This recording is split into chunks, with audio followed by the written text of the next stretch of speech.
Este é o programa Nisto Cremos, as grandes verdades da Bíblia. A lição de hoje é a número 21. Vamos ver o que aprendemos na Bíblia sobre esse tema interessante, a mordomia cristã. Uma das maiores preocupações das grandes empresas do mundo, das grandes instituições, é encontrar executivos que estejam à altura das exigências do mercado de trabalho. Quanto maiores forem as responsabilidades do cargo, maior a dificuldade de encontrar um profissional adequado. Uma das formas mais comuns praticadas pelas companhias é utilizar a rede de contatos de seus próprios executivos. São as chamadas network. Outra forma de descobrir talentos administrativos no mercado de trabalho, utilizada por muitas grandes corporações, são os chamados headhunters, caçadores de talentos. Existem também empresas especializadas em recolocação de executivos e eles chamam essas empresas de outplacement. Isso revela o valor que o mercado de trabalho atribui aos bons executivos e administradores. Por que eu estou falando desse assunto aqui no nosso curso? A Bíblia ensina que Deus criou o ser humano e o colocou para ser o administrador de todos os recursos que Ele, Deus, disponibiliza para nós, seres humanos. E deixa bem claro que a felicidade do homem depende de como ele administra esses recursos que Deus nos deu.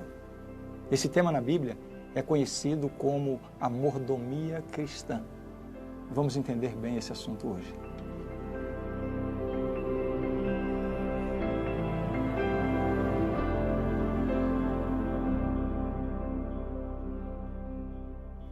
No sentido bíblico, o princípio da mordomia significa o emprego agradecido e responsável de todas as dádivas de Deus. O princípio da mordomia envolve, na verdade, tudo na vida. Expresso nos termos mais simples possíveis, um mordomo é uma pessoa encarregada de gerenciar e ser responsável pela propriedade ou negócios de outra pessoa. Esse é um conceito bem amplo nas Escrituras. Vamos entender bem esse conceito a partir de agora.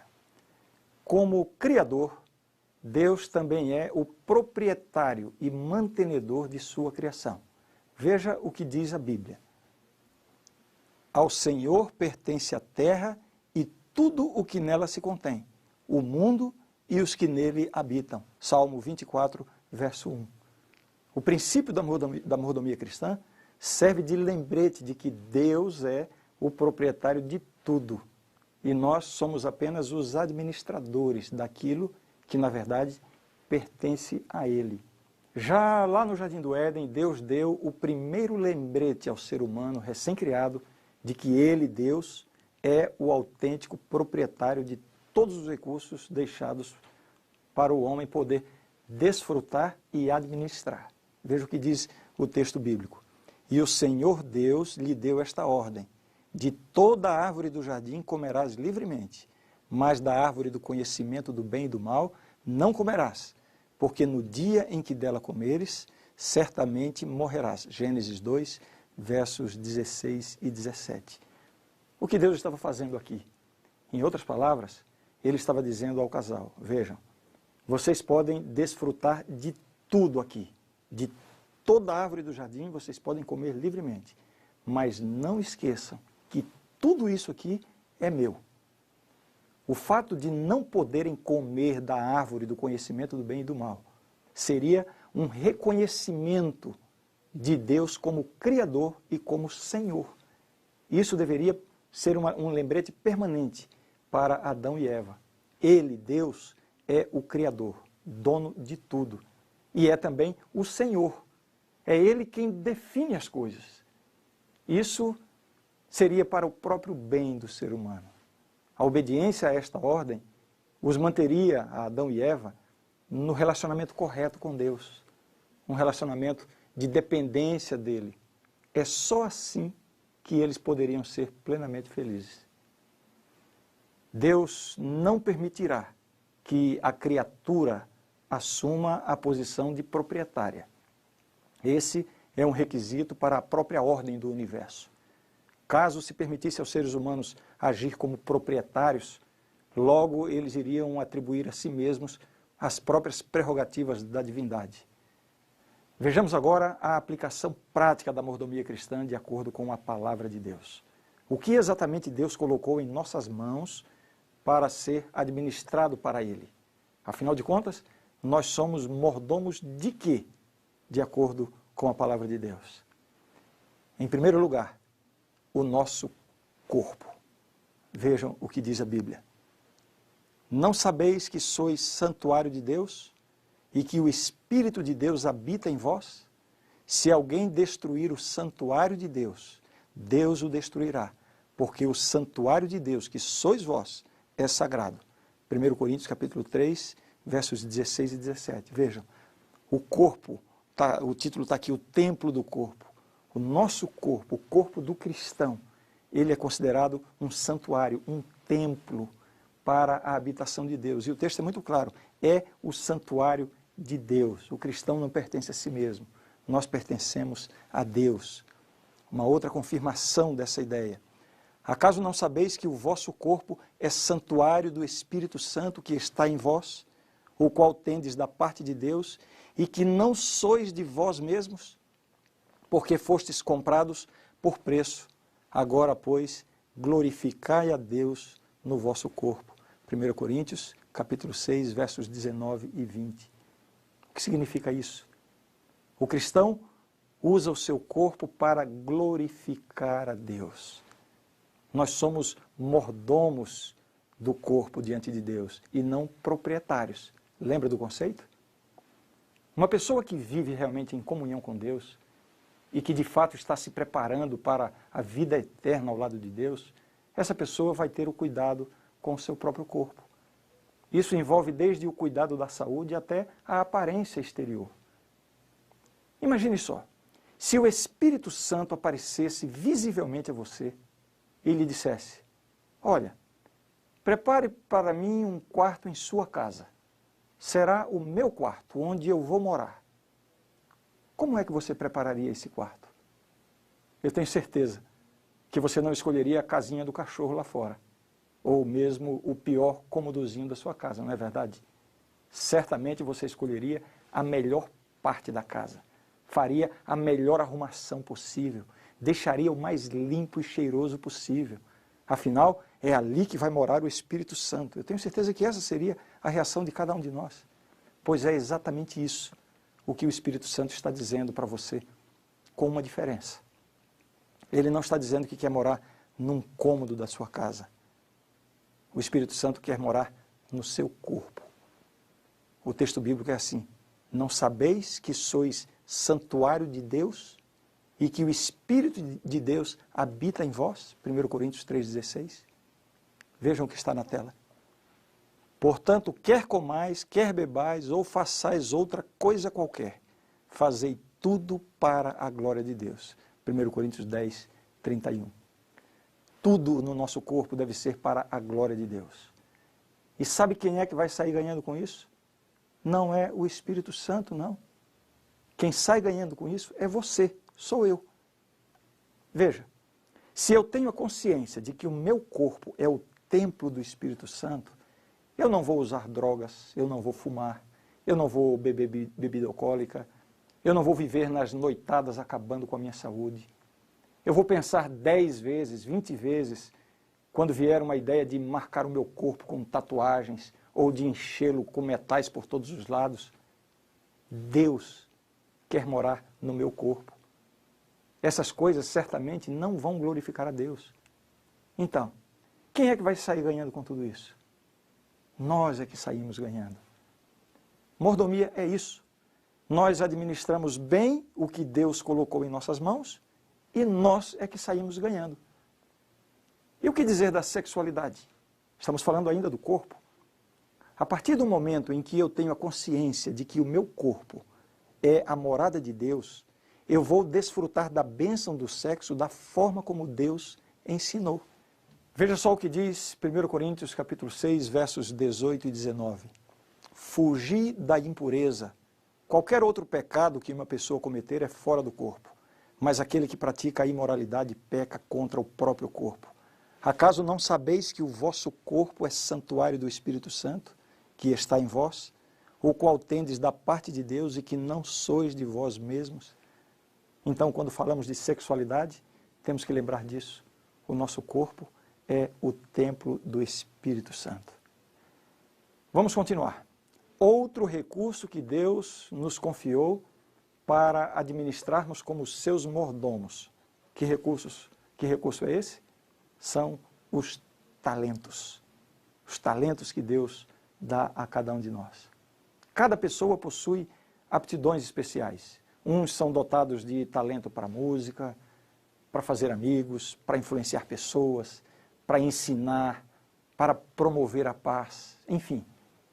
Deus nos dá esses talentos não para recebermos as glórias como se fossem nossos, mas sim para que o doador seja glorificado. O uso que fazemos dos talentos definirá se reconhecemos ou não a Deus como Criador e como Senhor da nossa vida. Veja o que diz a Bíblia. Toda boa dádiva e todo dom perfeito são lá do alto, descendo do Pai das luzes, em quem não pode existir variação ou sombra de mudança. Tiago capítulo 1, verso 17. Cada talento pode ser utilizado tanto para glorificar a pessoa que o possui, quanto para glorificar o doador dos talentos. A pessoa pode aperfeiçoar diligentemente o talento para a glória de Deus, ou fazer o mau uso do talento para o seu engrandecimento pessoal. E mais, na parábola dos talentos, Jesus nos adverte da responsabilidade que temos de usar os nossos talentos, em vez de deixá-los inativos. Eu quero convidar você para ler com calma depois esta parábola, a parábola dos talentos, que está no Evangelho de São Mateus, capítulo 25, dos versos 14 a 30. E você vai ver a responsabilidade que nós temos de usar os nossos talentos. E mais uma vez eu pergunto, quem vai sair ganhando com isso? Veja, se você exercita os seus talentos, se você usa os seus talentos em benefício de outras pessoas, em benefício de sua família, de seus amigos, da sociedade, dos seus filhos, quem é que vai sair ganhando com isso? É Deus? Claro que não. Tudo o que Deus nos pede é para o nosso próprio bem. Vamos falar agora de outro recurso que Deus coloca à nossa disposição para que nós administremos para Ele. Outro recurso que exige a nossa mordomia, ou seja, que Deus nos confiou para administrarmos, não como proprietários, e sim como mordomos. Esse recurso se chama tempo. E aqui vem um dos aspectos mais importantes da vida, o uso do tempo. O tempo é um dom de Deus que Ele dá em igual medida para todas as pessoas. Ninguém tem mais ou menos tempo do que ninguém. Todos nós temos 24 horas por dia. A questão é, como nós estamos administrando o tempo? E Deus vai requerer dos seus filhos absoluta seriedade nesse assunto. Esse não é um assunto superficial aos olhos de Deus. Veja o que diz essa passagem da Bíblia. Portanto, vede prudentemente como andais, não como nécios, e sim como sábios, remindo o tempo, porque os dias são maus. Efésios 5, versos 15 e 16. Lembre disso, o tempo pertence a Deus. Por isso temos que fazer o uso sábio dele, usá-lo para as coisas importantes da vida. Eu vou citar alguns exemplos. Trabalho. O que seria o mau uso do tempo nesse aspecto? Eu diria, os extremos. Alguns trabalham demais, outros trabalham de menos. Deus deu uma ordem a Adão lá no Éden. Ele disse assim, do suor do teu rosto comerás o teu pão. Portanto, o trabalho é uma bênção de Deus. Então, o tempo para o trabalho é abençoado por Deus, mas deve ser usado como? Com equilíbrio, nem de mais e nem de menos.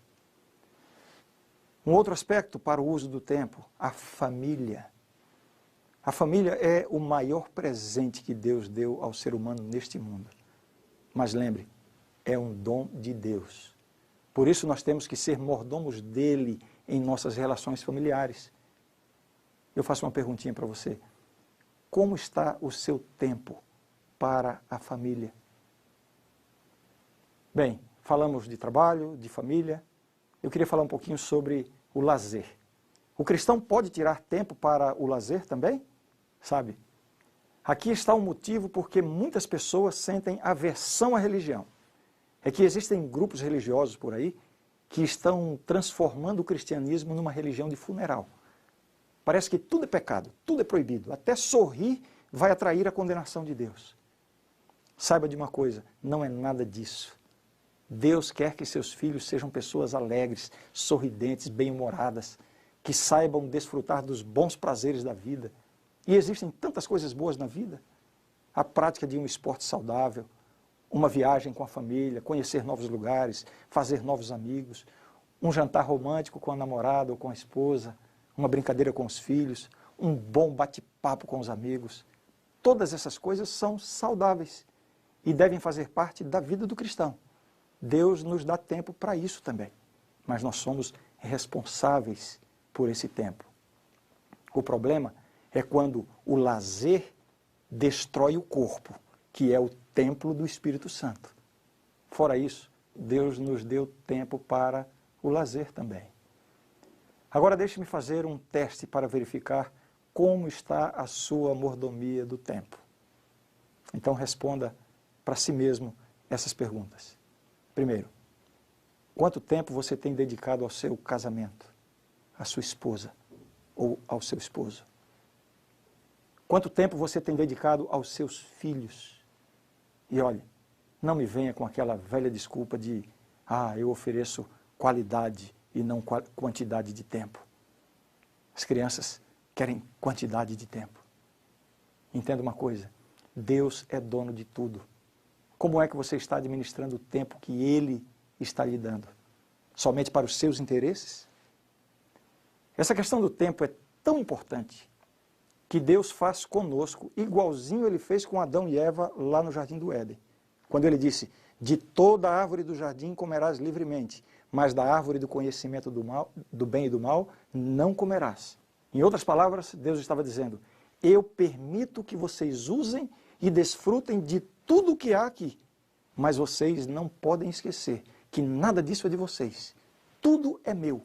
Por isso, nessa árvore aqui, não toquem.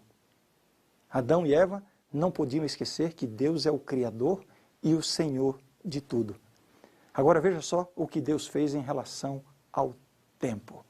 E veja se não é bem semelhante ao que Ele fez com Adão e Eva. Quarto mandamento da lei de Deus. Lembra-te do dia de sábado para o santificar. 6 dias trabalharás e farás toda a tua obra, mas o 7º dia é o sábado do Senhor teu Deus. Não farás nenhum trabalho, nem tu, nem o teu filho, nem a tua filha, nem o teu servo, nem a tua serva, nem o teu animal, nem o forasteiro das tuas portas para dentro, porque em 6 dias fez o Senhor os céus e a terra, o mar e tudo que neles há, e ao 7º dia descansou. Por isso o Senhor abençoou o dia de sábado e o santificou. Êxodo, capítulo 20, versos 8 a 11. Você está conseguindo enxergar o paralelo aqui? Veja, lá no Éden, Deus disse, de toda árvore do jardim comerás livremente, mas da árvore do conhecimento do bem e do mal não comerás. No Monte Sinai, Deus diz para toda a humanidade, 6 dias trabalharás e farás toda a tua obra, mas o 7º dia é o sábado do Senhor teu Deus, não farás nenhum trabalho. Você vê o paralelo? Agora veja o outro paralelo em relação a esse assunto. Lá no Éden, o diabo veio a Eva através da serpente e a convenceu de que ela podia comer da árvore proibida. E até hoje, a humanidade está sofrendo essas consequências. Com relação ao sábado, o diabo faz a mesma coisa. Ao longo da história da humanidade, ele está convencendo bilhões de pessoas a usarem para si mesmos o tempo que Deus reservou somente para ele. Para uns ele diz assim, que diferença há entre um dia e outro? Todos os dias são iguais. Para outros ele diz, guarde o domingo, é o dia da ressurreição de Jesus. E assim, com todos os tipos de argumento, da mesma forma como ele fez com Adão e Eva no Éden, ele tem convencido a humanidade a usar o que Deus reservou apenas para o seu uso. Nesse caso aqui, o 7º dia, o sábado do Senhor. E veja, logo o 4º mandamento, que é o único dos 10, que identifica a Deus como nosso Criador e Senhor. O princípio da mordomia cristã é o quê? É o reconhecimento de Deus como Criador e Senhor. E então o inimigo de Deus ataca exatamente o único mandamento que revela a Deus como Criador e Senhor. Veja novamente aqui o texto do mandamento. Lembra-te do dia do sábado para o santificar. 6 dias trabalharás, farás toda a tua obra, mas o 7º dia é o sábado do Senhor teu Deus. Não farás nenhum trabalho, etc, etc. Porque em 6 dias fez o Senhor os céus e a terra. É o único mandamento que apresenta a Deus como Senhor e como Criador de todas as coisas. Se você quiser saber mais sobre o tema do 4º mandamento, que não dá para a gente entrar em todos os detalhes aqui, veja o estudo número 20 dessa nossa série. Vamos agora para a última parte do nosso estudo sobre a mordomia cristã. Já vimos que Deus nos deu a responsabilidade de administrarmos o quê? O templo do corpo, que é o templo do Espírito Santo, os talentos, os dons, os talentos que Deus nos dá, e o templo. Você percebeu? T. Templo, talentos e templo. E para ficar fácil memorizar, vamos continuar nessa mesma letra. Agora vem o tesouro, ou seja, os bens materiais. Deus deseja que reconheçamos que tudo o que possuímos em termos de bens materiais também pertencem a Ele. É Ele quem possibilita esses bens em nossa vida. Vamos ler novamente o que está em Tiago, capítulo 1, verso 17. Toda boa dádiva e todo dom perfeito são lá do alto, descendo do Pai das luzes, em quem não pode existir variação ou sombra de mudança. Toda boa dádiva vem de onde? São lá do alto. Tem gente que diz assim, o que eu tenho é meu, ganhei com o meu trabalho, o meu suor, a minha dedicação. E a sua vida, a quem pertence? E se Deus lhe tirar o fôlego de vida que só Ele possui, o que será de você? O que serão das suas riquezas? E se você não tivesse saúde para trabalhar? Veja só o que diz a Bíblia. Antes te lembrarás do Senhor teu Deus, porque é Ele que te dá força para adquirires riquezas. Deuteronômio 8:18. O que esses textos estão mostrando é que nada do que nós temos pertence a nós mesmos. Você trabalhou, você se especializou, você se esforçou para isso, mas foi Deus quem lhe deu saúde, quem lhe deu condições. Em última instância, Deus é o dono de todas as coisas. E lembre, o princípio da mordomia cristã consiste em reconhecer Deus como Criador e Senhor. A fim de nos lembrar que Ele, Deus, é a fonte de todas as bênçãos, Deus instituiu o sistema de dízimos e ofertas. Esse sistema fez a provisão para o sustento dos sacerdotes e das atividades do templo israelita. Da mesma forma, o sistema de dízimos e ofertas provê hoje os recursos para o sustento das atividades da igreja e dos missionários que se dedicam totalmente ao Evangelho. Mas essa não é uma invenção humana, é coisa de Deus. O grande problema em relação a esse assunto são os abusos praticados por muitas denominações cristãs, que na verdade transformaram um princípio bíblico tão bonito em um verdadeiro mercado da fé. Eu vou falar sobre isso um pouquinho já. Antes, deixe-me explicar sobre o assunto dos dízimos e ofertas como a Bíblia ensina. Vamos ler alguns textos da Bíblia. Também todas as dízimas da terra, tanto dos cereais do campo como dos frutos das árvores, são do Senhor.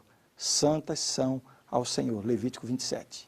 Abraão entregou o dízimo a Melquisedeque, sacerdote de Deus. Você pode ver isso em Gênesis 14, 18 a 20. Jacó fez um voto de entregar o dízimo a Deus. Gênesis 28, verso 20. Os dízimos serviam para sustentar os levitas, que eram aqueles que cuidavam das atividades do tabernáculo e do templo, as atividades religiosas do povo de Israel. Eles não tiveram herança como as outras tribos. Eles eram sustentados com os dízimos de cada uma das tribos. Você vai ver isso em Números capítulo 18.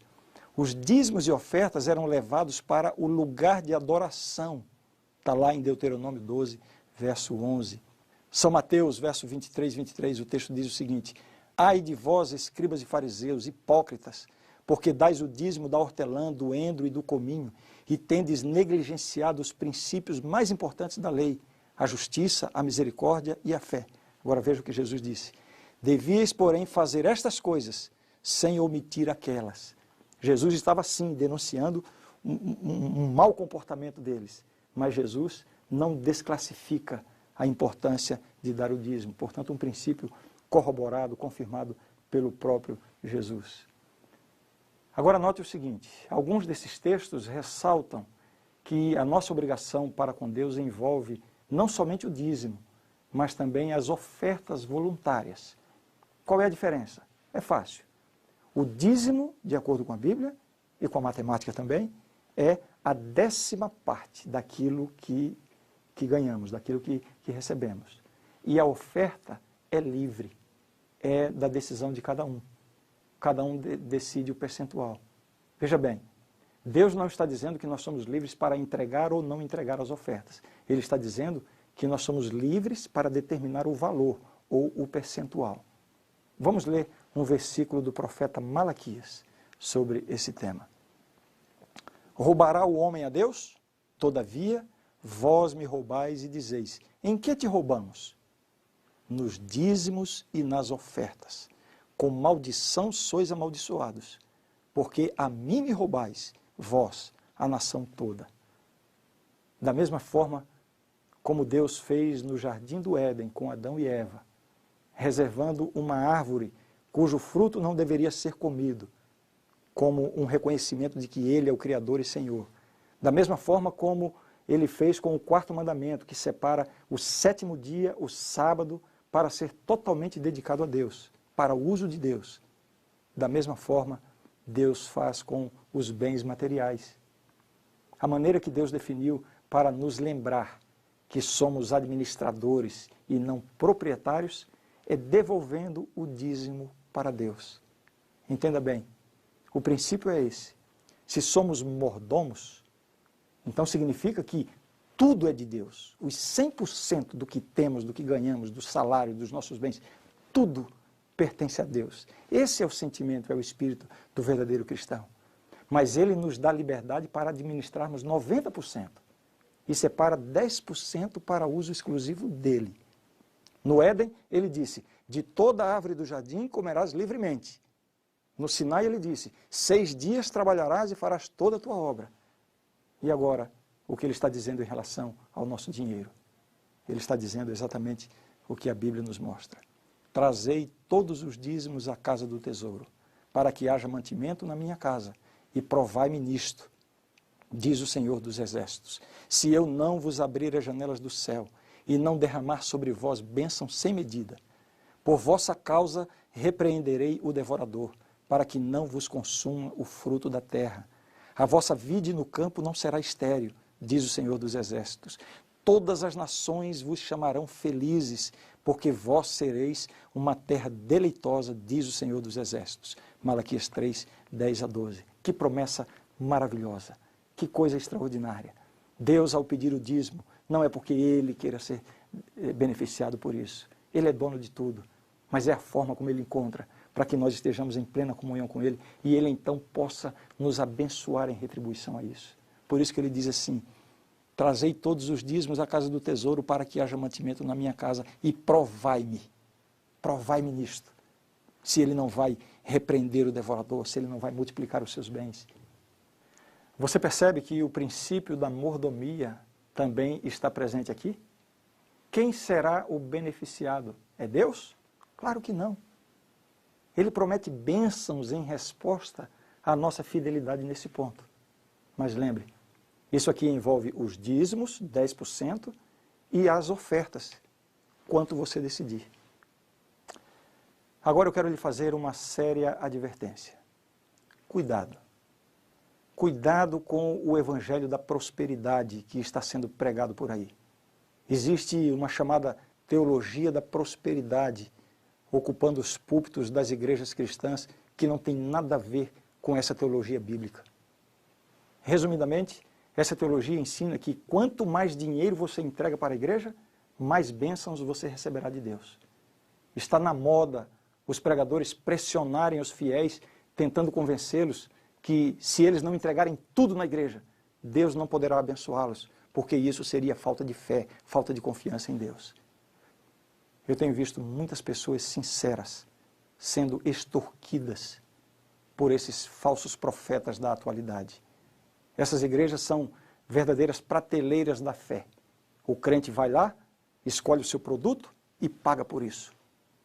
Uns querem cura para uma doença, outros querem sorte no amor, outros buscam um emprego, outros são convencidos que estão possessos por demônios e por aí vai. O que se vê são pessoas, pobres almas, ovelhas feridas pelas desventuras da vida, profundamente necessitadas de um amparo espiritual, de uma palavra que as leve para mais perto de Deus. Mas o que é que encontram em muitas igrejas? Um produto celeste à venda. Cura, libertação, prosperidade financeira, basta pagar por isso.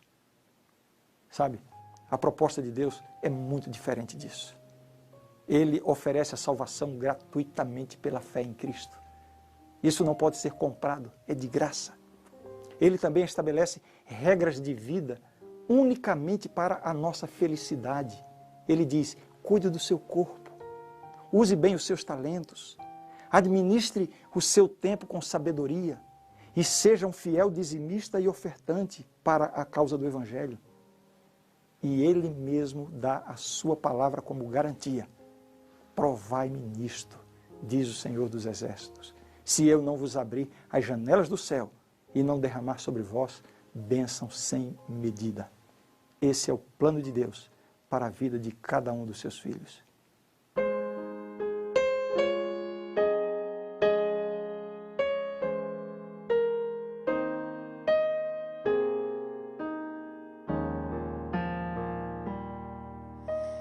Tudo, ó Cristo, a ti entrego, tudo sim por ti darei, resoluto, mas submisso sempre a ti eu seguirei. Tudo entregarei, tudo entregarei. Sim, por ti, Jesus bendito, tudo deixarei.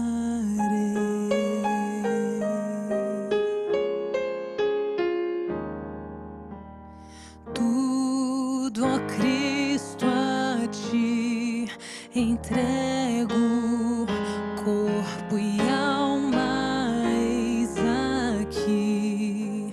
Este mundo mau renego, quero dedicar-me a ti. Tudo entregarei, tudo entregarei. Sim, por ti, Jesus bendito, tudo deixarei.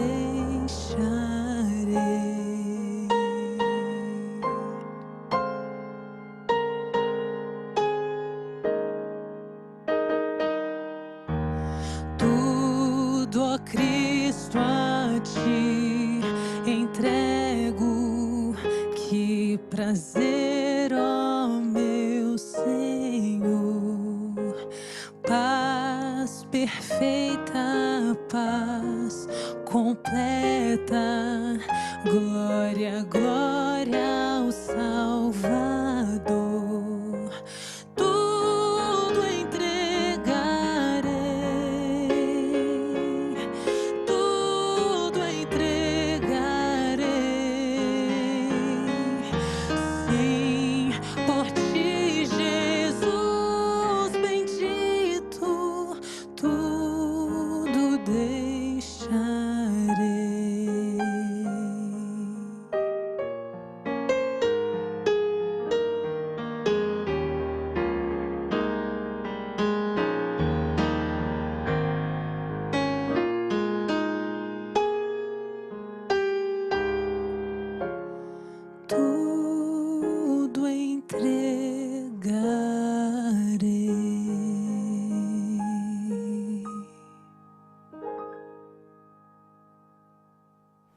A grande verdade do estudo de hoje é esta: somos despenseiros de Deus, responsáveis a Ele pelo uso apropriado do tempo e das oportunidades, capacidades e posses, e das bênçãos da terra e seus recursos que Ele colocou sob o nosso cuidado.